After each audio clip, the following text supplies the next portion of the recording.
Hey, what's up YouTube? It's Retro Gaming Langs here for another video. Hope you're all well. Today's video is something I'd said I wouldn't do, but through different circumstances, I've decided to go against that and cheer myself up and buy a load of video games. So I said in my last channel update video that I wouldn't be buying any video games for the whole of May.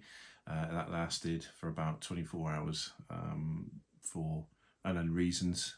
Well, I do know the reasons. Unfortunately, my dog passed away, and yeah, I'd leave it at that. I don't want to get all emotional on camera, but unfortunately, yeah, the last video I filmed with him was a Zumba video. Me and Goldtooth Gaming put about. I bought a load of games basically, and one of them was a Zumba game. And as a bit of a laugh, I filmed a video with him in it, not realising it'd be last time I'd see him. So yeah, so I thought I'd treat myself to some games, cheer myself up, bit of retail therapy. So here we are. So before we get into that, just a shout out to a fellow YouTuber. The name goes by Retro Import Gamer. I'll link him in the description below. He's going to be quite pleased with this latest pickups, because thanks to him and Goldtooth Gaming, there's been a couple of pickups that I'm quite pleased with, thanks to the influence of those guys. So thank you very much. So without further ado, we'll start off by these pickups here that I've got. Picked up a couple of PSP games yesterday. So today's Tuesday. This will be going out Wednesday. So I picked these up this Monday. And yeah, picked them up for £5 each. I'll get my words out. It was in a charity shop. There's loads of them there. There's a lot of platinum stuff there that I'd already got. But I just fancy taking a punt on these for £5. They're complete in box with the manual. Never played it. Well, I've played that on obviously the PS3, but never played it on the PSP. So it'd be interesting to see what that's like. So that's the first one. And then we've got Monster Hunter, Freedom Unite, again on the PSP. So it'd be interesting to see how these play out. But for £5 each. Yeah, so it'd be nice to add those to the ever-growing PSP collection. So yeah, happy with those. So that's the first slot. Then I picked up this from the same charity shop. Been after this for a while actually. It's never available in my local CX. The CX want £1 for it. The charity shop wanted £1 for it. And as soon as I saw it, I was quite excited. It's funny how the smallest of things get you excited these days. That sounds a bit wrong, but yeah, I was really excited to see this, because like I said, I've been searching my local CXs locally where I live for ages for it, because it's only £1, and I think it's a really underrated game personally. So quite happy to have that back in the collection. So that's that one. Then I picked up this. Oh, sorry about this. I've left them on the floor. I've knocked them up. So I picked up this at a local CEX, Mercs, for a tenner. I saw it in the window and I thought I'd give it a punt. Didn't realise it was by Capcom, for, you know, sort of Sega's answer, if you like, to Contra, if you like, a little bit, isn't it? It's definitely got that vibe to it. So £10. Another one to add to the Mega Drive collection. Then talking of Mega Drive, I got this off eBay, reasonable price actually. It's not in the best of condition. I'm a bit upset that it's got no manual, but on saying that, I think controversially it plays better than Castlevania 4 on the Super Nintendo. I've been playing it quite a lot and I really enjoy it. I think I do enjoy it. Can I say that as a Super Nintendo fanboy? Should I be saying that? But I think it's a great game. I always keep calling it Bloodlines. It's not, is it? That's the Genesis copy of it, but yeah, really good. Pleased to have that in the collection. Happy days. So that was another pickup I got off of eBay. And then someone commented. I was really pleased actually. In actual fact, I'm really pleased that some people made comments on the Master System collection video. If you haven't seen it already, go and watch it. It's on my playlist under Master System. And I've got 20 games in the collection so far. And I was a little bit, after I filmed that, I was a little bit disappointed that after 30 years of collecting for the Master System, I've not got very many games, you know, sort of. And I think we all do it as collectors. We go through fits and starts of collecting for one system, and then putting it down. I know I did that with the Game Gear and the Master System, Mega Drive, etc. But yeah, I sort of realised I don't have the games I want for the Master System, so I picked up this one off of eBay, R-Type. Funny enough, I was talking to Goldtooth about this, messaging him that the fact that this is a really, really good game, really, really good port. I think personally, it plays better. Sorry, I'll rephrase that. I think it plays far better than it should for an 8-bit console. So if you play the arcade version and then play this, I think this does extremely well. It's punching above its weight effectively. You put it in and it's fantastic. The disappointment comes is when you've been playing emulation for a long time. I've played this for years because I've had the Super Nintendo version and I was always quite content with that. And then I played this about a month ago and then fancied it again, and then obviously put the video out, and then people were saying about, there was a person in the comment that said about, what do you think on shmups? And I was like, yeah, I love shmups, but I realised that I was quite lean in the shmup department on Master System. So I picked this up, and getting to my point around about the houses is that you plug it in and it is fantastic, and you realise that it is a very, very good game, but playing it physically instead of emulating it, I didn't realise how slow it was in the PAL version at 50 hertz. So yeah, if you play, in fact, it's a shame I don't have any video footage of the difference between the two, but it's made me realise that I need to do something with my Mega Drive or something to make that play a little bit more It's enjoyable, and I'm not knocking the game. It's not the game's fault, but it is amazing that when you've been emulating, like I say, I've been emulating R-Type for years off my Raspberry Pi and all sorts of different paraphernalia, but when you play it, it's like, oh, that's a bit different. It feels like someone's slowed it right up on slow. So yeah, but generally I have to say this punches well above its weight. It plays better than it should. Leave a comment down below if you think I'm a knobhead and talking out my bum again, but I think it does. I think it plays better than it should. For an 8-bit console, it's mightily impressive.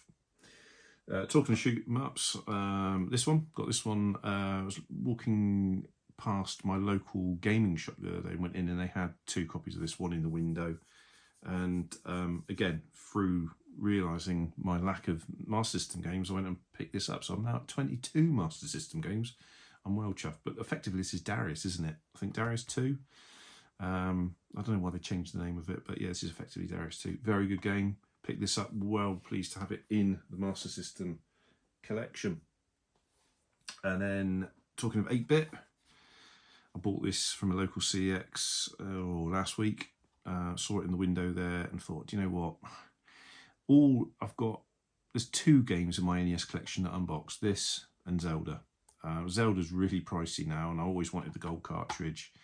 But yeah, in all honesty, I would prefer it completed box. I'm a massive, if you've not already checked out the channel, I'm a massive Contra Probotector fan. It was one of my very first games I ever played on the Super Nintendo, Christmas of 1992. It was my second game I played, Super Probotector, Alien Rebels, and I've never looked back since. I love the Contra franchise, Konami at their heightened peak. So I thought I'd treat myself to Probotector, and there's 2 on the NES, I think. I've got both on the Game Boy. I've got the DS copy, Contra 4. I've got the PS3 version that was a digital-only game. So you can say I love Contra. But yeah, I would like when funds allow, maybe one day I'll get a complete in box, because generally I'm a complete in box collector. I love collecting complete games. The only exception to the rule with that is the Game Boy. That's the only exception. Everything else is complete in box. I can't stand manuals missing and things like that.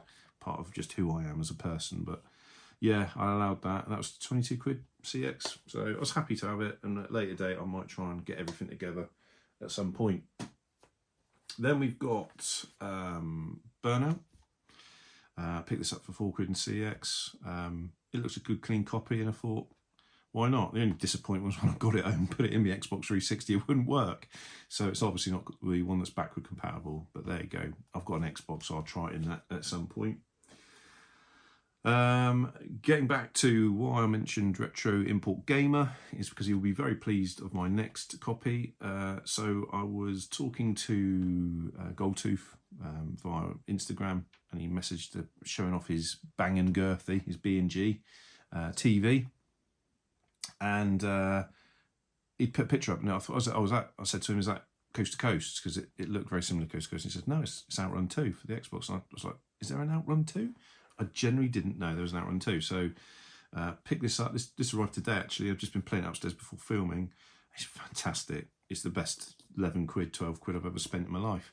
And it's backward compatible. It plays straight away on the Xbox 360s, which I was really pleased with. It's a very, very good game. So thanks to the heads up, Goldtooth. So yeah, really pleased to have that. So that's great. Moving on. Again, Retro Import Gamer will be pleased to know I've finally got back a copy of Outrun 2006 Coast to Coast. I had this originally brand new. When I got my PS2, I had this, and I don't know why I sold it. I think it was the fact I'd become a dad and thought I had a panic and just had to clear out of a load of games I wasn't playing at the time, which is really silly. I've made some silly mistakes in my life, but that was certainly one of them. I'm pleased to say that I've got it back in the collection. I've got it for the PSP. I played this last night and it's really, really good. But I'd like to know in the comments below why this copy is so much more cheaper than the Xbox copy, because it would be nice to have them on Xbox. But yeah, so the reason I mention Retro Import Gamer is that he has just put out a video about Outrun. So putting the tedious link in there. Check out his channel. He's done a shrine to Outrun. I'm a massive Outrun fan because I remember playing in the arcades in the late 80s, early 90s, and I was always a massive fan, and Turbo Outrun, etc. So go and check out his channel. He does a great sort of homage to Outrun 2 and is a big fan of it. So there you go. I'll link his channel in the description below if I've not already repeated myself there. Then the last couple of games. Talking of Contra, I treated my hair really blue crap, so I thought, why not? I've actually got Shattered Soldier. It's somewhere there in the background there. Had that for a while. It's the only one I didn't have for the PS2. And actually, this plays really well. This reminds me of the second level of Alien Rebels, Super Pro Protector Alien Rebels, where you've got that top-down view. It plays similar to that, but through the whole game. So if you haven't played it or haven't got it, get it. It's a bit expensive now. It's getting a bit pricey, but worth every penny. I haven't put it down. Done about 4 or 5 hours since this, and as you play it, it unlocks different characters and all sorts. But yeah, really, really pleased to have that. So that was another pickup that cheered me up fantastically. And then last 2 games, we'll do this one first. Trivial Pursuit, Charity Shop Pound. I thought, why not? You know, one of those Friday evenings where it's raining, family game night, whack it on, see what it's like. If it's no good, I'll bung it back in the charity shop for £1. You can't go wrong. Bit of entertainment on a Friday night. What can you do for £1 these days? Right. And then last but not least, I bought this for the PS5. I know it's not retro, but I picked it up in my local CX. It was £20. And I thought to myself, I'll look on eBay, and I managed to find a copy for 15 that was like new. So for £15, was it someone mentioned the other day in their comments that it was worth. They've played it. If you played it, let me know. Let me know what it's like. But I love RoboCop, as I said many times before. I love the film. I grew up with RoboCop and Terminator, so I thought I'd give it a go. Give it a punt. £15, you can't go wrong. So there you have it. That's my pickups that I shouldn't have bought over May. I was trying to be good, but I haven't. Oh well, never mind. It's only money in it. So, but there you go. I hope you've enjoyed that. Final note. Thanks to everybody that's again watched the videos, left comments, subscribe to the channel. Really, really appreciate it. Let me know in the comments below if you're thinking, because it's only a couple of weeks now to the Nintendo Switch, are you going to buy one? The Switch 2, that is. I'm still not convinced I want one in my life, really. I'm quite content with the consoles I've got. I'm not as excited as I was for the original Switch. For me, it's that game card thing that's sort of upsetting me. I don't know why. A few people I know at work are getting them, so I'll just see what theirs is like and take it from there. But I'm in no immediate rush. But yeah, leave a comment. Are you getting a Nintendo Switch 2 on launch, or are you going to be like me and wait? But yeah, so there you have it. No further ado, thanks for watching the video. and I'll see you on the next one. Take care, guys.